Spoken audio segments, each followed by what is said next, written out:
You're listening to AI Prism from Seoul Economic Daily. It's Monday, May 11. I'd like to share some thoughts about early career. Imagine studying maybe 80 hours a week for a standardized test, only to fight for a job where the absolute hiring ceiling nationwide is, like, barely 27,000 people. Yeah, it's pretty brutal out there. It really is.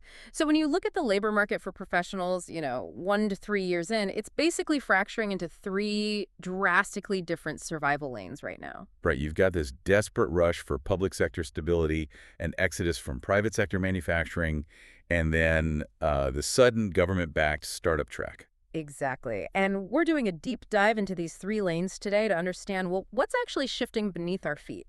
So let's start with that public sector pivot. Yeah, the speed of this shift is honestly what really stands out in the recent Q1 recruiting data.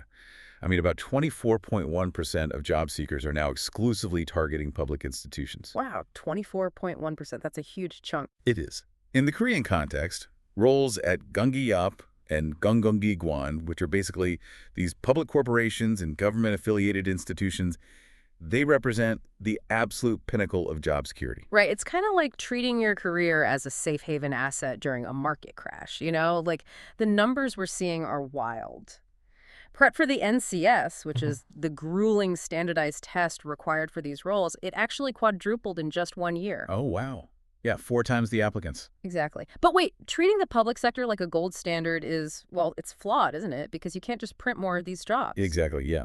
There is a hard cap here. Really? The government wants to expand hiring, sure, but practically the ceiling for public sector new hires across the entire country in 2025 is just about 27,000. So it's just a massive bottleneck. It really is. So if the public sector door is effectively shut for almost everyone, you'd think young professionals would, I don't know, stick it out in the private sector. Why are we seeing this flight from corporate roles? Well, because the perceived stability of those premier cable roles, the massive family-controlled conglomerates, it's kind of shattering right now. Really? How so? Take the looming 18-day strike at Samsung Electronics, for example.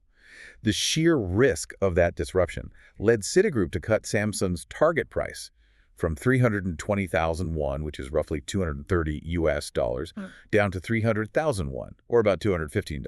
Okay, sure. A price target cut definitely hurts shareholders, right? But if I'm a 25-year-old junior engineer at some tiny, obscure part supplier, why should I care? I mean, I don't work for Samsung. Well, it's because of how the supply chain absorbs shock. Samsung has over 1,700 supplier companies. Yeah. And a single semiconductor fab line generates around 128 trillion won in production effect. Wait, 128 trillion? Yeah, that's about 91 billion US dollars. That is insane. It's massive. And those suppliers, they operate on razor-thin margins based on strict, continuous purchase orders. So when a fab line halts due to a strike, the supplier's cash flow freezes almost instantly. Ah, I see. And they obviously can't afford to just sit on that excess inventory. Exactly. And to survive that backlog, suppliers usually don't lay off their protected regular workers, the Jeongyujik. Instead, they immediately squeeze the non-regular contract workers, the Bajeongyujik. Oh, wow. So they just slash hours or freeze junior hiring completely. Right. So the junior engineer feels that financial compression overnight. That makes a lot of sense. So, okay, the public sector is capped at 27,000, and the private supply chain is highly vulnerable to these instant freezes.